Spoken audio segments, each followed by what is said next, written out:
necesidad de tener una lista de cumplimiento para que sea puntual y cabalmente llevada a cabo las obligaciones, tanto formales como sustanciales, minimizando el riesgo y minimizando el impacto financiero que tiene la carga tributaria, porque también usted en ocasiones dice, bueno, pero es que al fin de cuentas, como yo tengo que la retención es un anticipo de impuesto, pues a mí no me importa ahorrar retención, lo cual es cierto, pero es un cierto relativo, porque ¿qué es mejor? ¿Tener una retención en la fuente acumulada allá o tener la plata trabajando y mejor pagar el impuesto dentro de un año?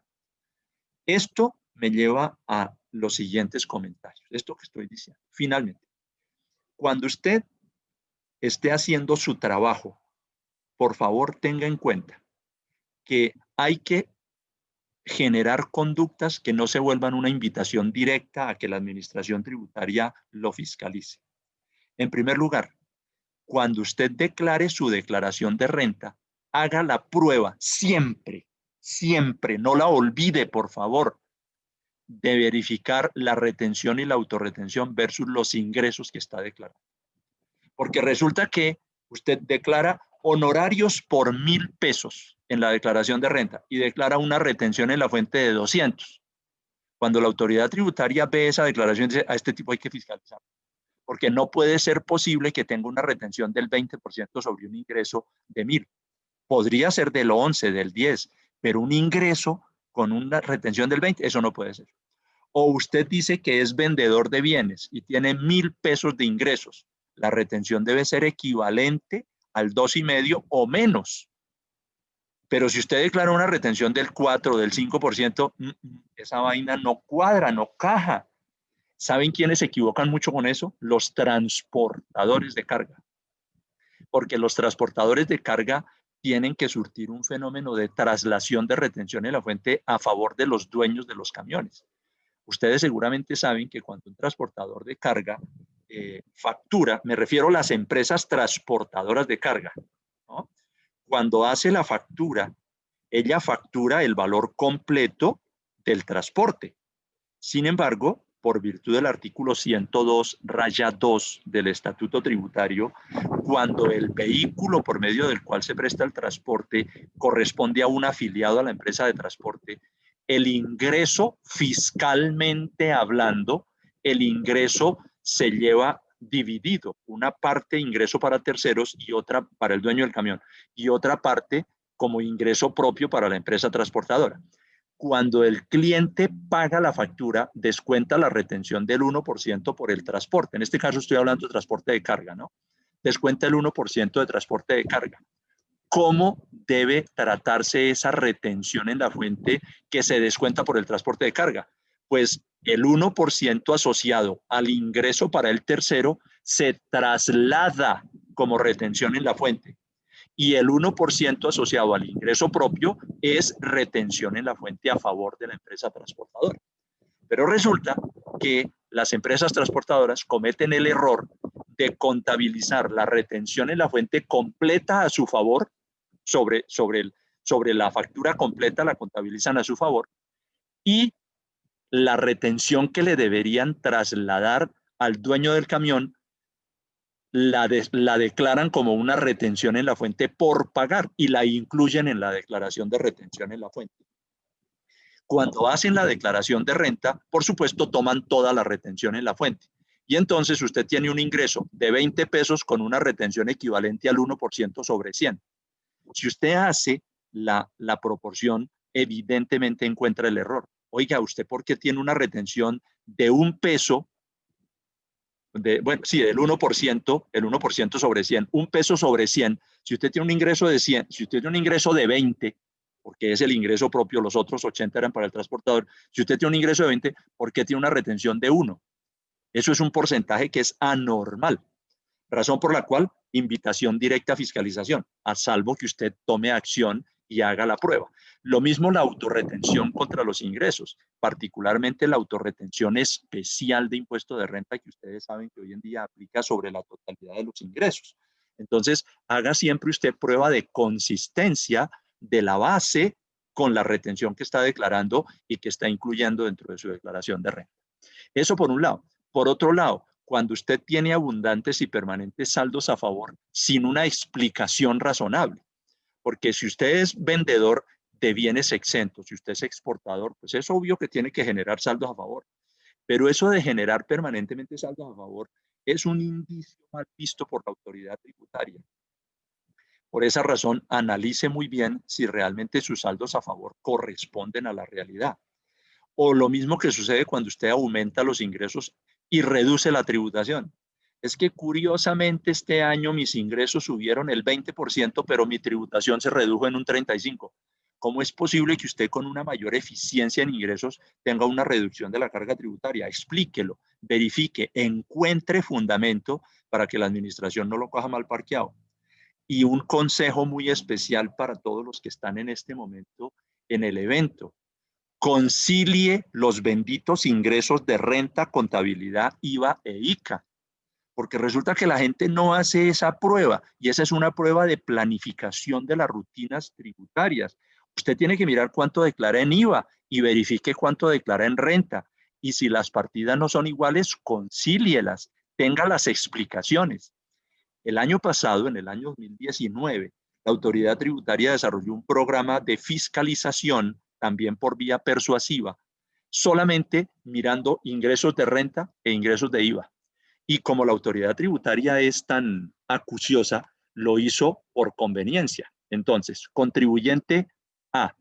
El contribuyente A tenía ingresos en la renta de 1.000 y en el IVA de 800. Y entonces le dijo, señor, lo invito a que corrija la declaración del IVA porque sus ingresos son menores a los de renta. Y es posible que haya dejado de declarar ingresos gravados.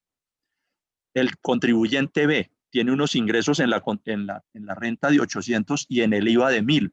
Le mandaron la carta diciéndole que corrigiera la declaración de renta porque tenía unos ingresos menores. Eso se explica, por supuesto, a través de una debida conciliación de los ingresos.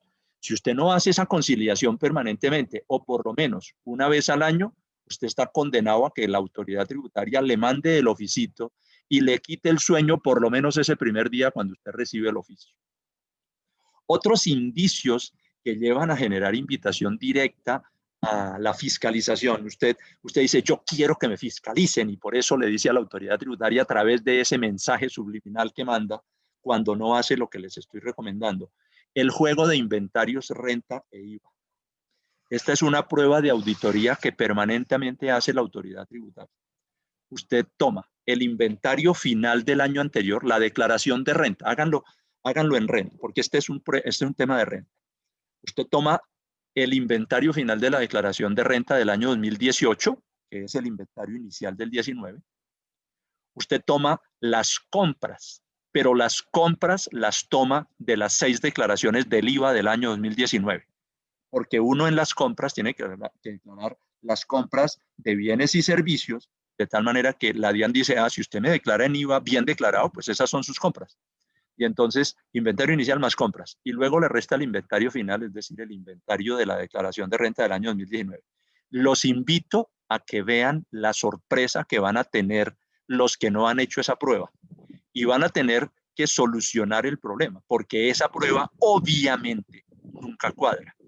Y nunca cuadra, entre otras razones, porque uno cuando lleva inventario permanente, pues eso es distinto al juego de inventarios. Pero precisamente como esa es una prueba que la autoridad tributaria hace permanentemente, lo que estoy haciendo es invitándolos a ustedes a que hagan la prueba e intenten conciliar y explicar la diferencia. ¿Por qué razón tengo diferencias? Una explicación normal en eso. Porque estoy declarando mal el IVA. Porque resulta que la gente se acostumbró a que con los afanes en la declaración del IVA está declarando como compras el valor de la base del IVA descontable. Entonces, yo tengo un IVA descontable de 19, eso quiere decir que compré 100 y declara 100 de compras. Pero resulta que las compras no debían ser de 100, eran de 80 o de 120 o qué sé yo. Eso hace, por supuesto, que haya una alteración. Entonces, es posible que usted tenga que enmendar el comportamiento en su declaración del IVA y adoptar un comportamiento distinto, planificado para que el dato de compras sea un dato que sea coincidente para que la prueba le salga exitosa y no quede usted en esa invitación directa a la fiscalización. Esa prueba se la hace la autoridad tributaria a todos los contribuyentes, especialmente cuando hacen solicitudes de saldos a favor. La comparación de los costos de la declaración de renta versus las compras en IVA. Este es un indicativo que está utilizando la autoridad tributaria para los prestadores de servicios. Los prestadores de servicios del 17 para acá empezaron a declarar costo por prestación de servicios, porque la contabilidad de un prestador de servicios puede generar costos. Razón por la cual la autoridad tributaria dice, bueno, Merche, le voy a mirar usted qué costos me está declarando en el IVA y cuál es el valor del costo declarado en la declaración de renta. Compara las dos cifras y como no coinciden, le manda el oficito diciéndole, oiga, explíqueme por qué la diferencia. Existe otra prueba que no la tengo aquí, que es la prueba de ingresos y pasivos.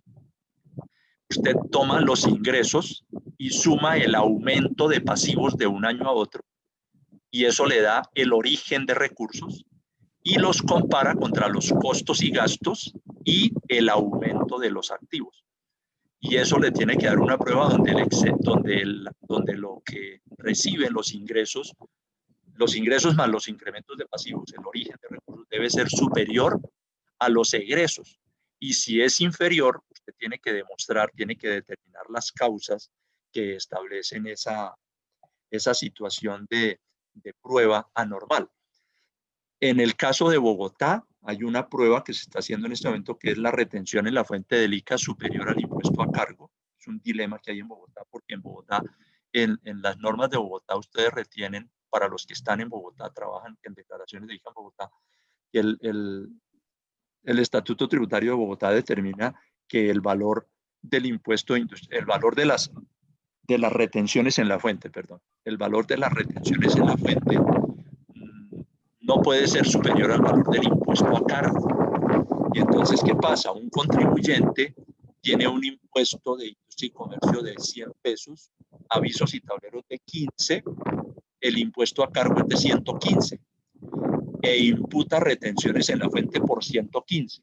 La autoridad tributaria le está diciendo que no podía imputar retenciones sino hasta 100.